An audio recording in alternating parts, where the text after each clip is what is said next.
வீடியோவில் என்ன நம்பிக்கிறோம் சாதாரண டிராங்ஸிலேயே சமாளிக்க முடியல, இவனுங்க என்ன வச்சு துரத்த போகிறாங்களாமா அப்படின்னு சொல்கிறதோட அந்த வீடியோ முடிஞ்சிருக்கும்.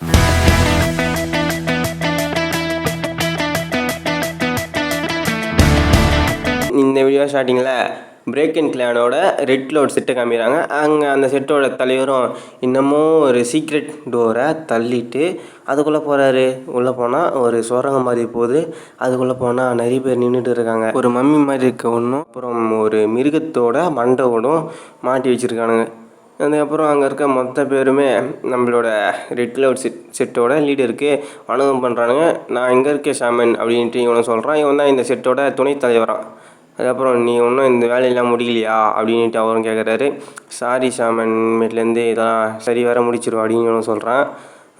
சரி, அதோடு இந்த யூஜின் வேறு அந்த லைப்ரரிக்குள்ளே நீ போயிருக்கானாமே, அந்த விஷயம் என்னாச்சு?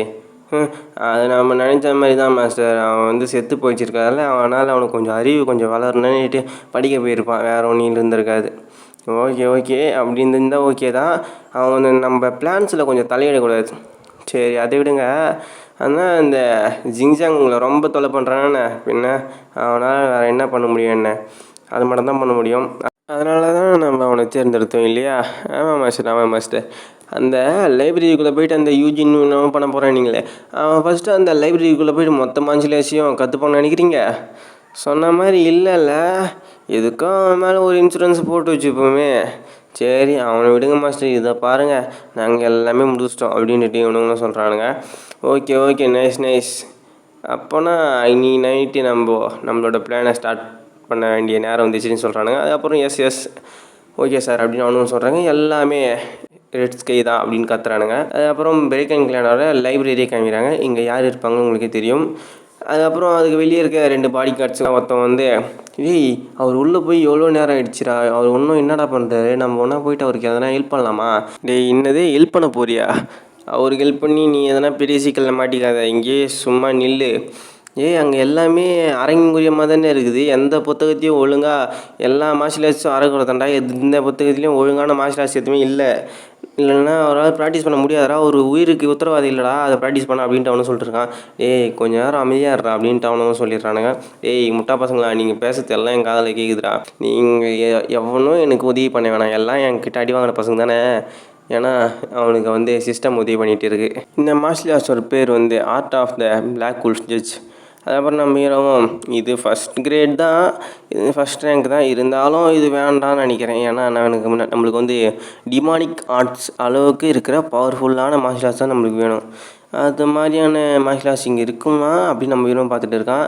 நம்ம ஹீரோவும் இன்னர் கீ வேறு டேமேஜில் இருக்குது, அதை சரி பண்ணுற மாதிரியான மார்ஷியல் ஆர்ட்ஸ் அப்படின்னு தேடிட்டு இருக்கான். இந்த உலகத்தில் அந்த வானத்தை கீழ்ச்சிட்டு மான்சஸ்லாம் விழுந்தால் கொஞ்சம் நல்லாயிருக்கும். அதை வேட்டையாடி அவனால் மானாவை அப்சர்வ் பண்ண முடியல.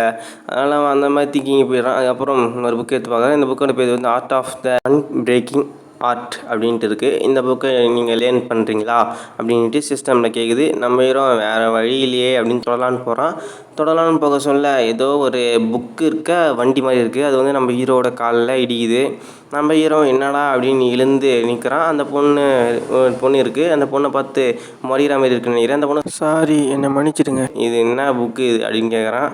அந்த பொண்ணு இதெல்லாம் பழைய புக்கு, இதெல்லாம் சேதம் அடைஞ்ச புக்கு, அதனால தான் இந்த புக்கெல்லாம் எடுத்துகிட்டு போயிட்டு இருக்கேன் அப்படின்னு இந்த பொண்ணு சொல்லுது. சரி, இந்த புக்கு இருக்கிற இடத்துக்கு என்னை இட்டுட்டு போ அப்படின்னு நம்ம ஹீரோன்னு கேட்குறான். ஓகே அப்படின்னு சொல்லிட்டு அந்த பொண்ணு இட்டுட்டு போயிட்டுருக்கு. நான் இந்த பொண்ணு புக்கு எடுத்து கொடுத்துட்டு இருக்கேன். எல்லாம் லோ ரேங்க் புக்காகவே இருக்கடா, என்னடா இவர் இவ்வளோ வியர்டாக இருக்காது அப்படின்ட்டு அந்த பொண்ணு பார்க்குது. அதுக்கப்புறம் நெக்ஸ்ட்டுன்னு கேட்குறான். அந்த பொண்ணு எடுத்து கொடுக்குது. நீங்கன்னா இந்த மாதிரியான மார்ஷியல் ஆர்ட்ஸ்லாம் லேர்ன் பண்ணியே ஆகணுமா அப்படின்னு இந்த பொண்ணு கேட்குது. நீ என்னை பற்றி கவலைப்பட்டியா அப்படின்ட்டு அவனு கேட்குறான். சரி, உனக்கு ஒரு ஆஃபர் தரேன், நீ எனக்கு எதனா நல்ல புக்காக எடுத்துகிட்டு வந்து தந்தனா நான் உனக்கு ஸ்நாக்ஸ் வாங்கி தரேன்.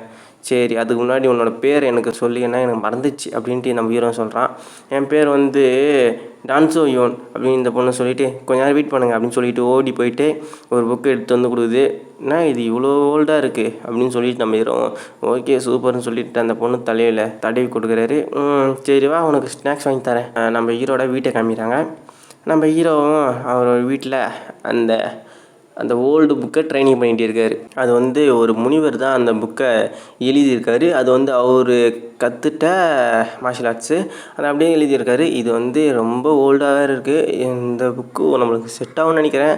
இந்த மார்ஷியல் ஆர்ட்ஸ் ஒர்க் ஆனால் ஓகே தான் இது. ஏன்னா ஒரு எந்த பவராக இருந்தாலும் உறிஞ்சக்கூடிய மார்ஷியல் ஆர்ட்ஸ் தான் இது. எனக்கு எப்படின்னா சொந்தமாகவே ஆகணும் அப்படின்னு சொல்லிட்டு நம்ம ஹீரோ இந்த இன்னர் கீழேருந்து என்ன மாதிரியான மானா வெளியே போனாலும் இன்னர் லைப்ரரியில் போயிட்டு சேவ் ஆகணும் அப்படியே சொல்லிட்டு கல்டிவேஷன் பண்ணிகிட்டு இருக்காரு. இன்னவோ சத்தம் கேட்குது. ஒரு பச்சை கலர் பவர் மாதிரி வந்து நம்ம ஹீரோ அப்படியே ஃபுல்லாக நம்ம ஹீரோ கவர் பண்ணுது. இது என்னடா அப்படின்னு நம்ம ஹீரோ ஒன்றும் புரியாத பார்த்துட்டு இருக்காரு. நம்ம ஹீரோவோட இன்னர் கீ வேறு ஓப்பனில் இருந்துருக்கு சொல்ல நம்ம ஹீரோவால் எதுவுமே பண்ணியிருக்க முடியாது. அதனால தான் நம்ம ஹீரோவும் இப்போ கத்திட்டு இருக்காரு, என்னோடய இன்னர் கீ வேறு ஓப்பன் இருக்கே அப்படின்னு கத்திட்டு இருக்காரு. இது என்ன மாதிரியான்னு கேட்க சொல்ல இது வந்து யாரோ ஒருத்தங்க உங்கள் மேலே டெத் ஆஃப் கர்ஸை போட்டிருக்காங்க. எதா கர்ஸ் ஆஃப் டெத்தா அப்படின்னு சொல்லிட்டு நம்ம ஹீரோவும் யாராக இருக்குன்னு நினைக்க சொல்ல அந்த இந்த யூஜின் சாங் தான் போட்டிருக்கு. நிறைய வாய்ப்பு இருக்குது. இந்த மாதிரியான death of curse of death எதுங்களா எங்கேயும் கேள்விப்பட்ட மாதிரி இருக்கேன்னு சொல்லிட்டு அதான் அவனோட ப்ரீவியஸ் லைஃப்பில் இதே தான் அவனுக்கு இருந்திருக்கும். ஓ இதுவா அப்படின்னு சொல்லி சிரிக்கிறான். சூப்பர் சூப்பர், இது எனக்கு கிடச்சிருக்கு, இந்த வாய்ப்பை நான் நழுவ விடக்கூடாது அப்படின்னு சொல்லிட்டு இருக்காரு. எல்லா நெக்ரோமன்ஸருமே அவனோட சாபத்தியை வரமாக்குவான்டா அப்படின்னு சொல்லிட்டு இருக்கான். இதில் நான் ரொம்ப ரொம்ப மோசமானோட அப்படி சொல்லிட்டு இருக்கான். இந்த சாபத்தால் என்னோடய மானாவை நான் நல்லா கண்ட்ரோல் பண்ண முடியும். எனக்கு இதுவே ஒரு பெரிய முக்கியமான வாய்ப்பாக அமைய போகுது. என்னென்னா இந்த சாபத்தை வச்சு என்னால் என்னோடய செகண்ட் மானா சர்க்கிளை கண்ட்ரோல் பண்ணி யூஸ் பண்ண முடியும் அப்படின்னு சொல்லிட்டு இருக்கான்.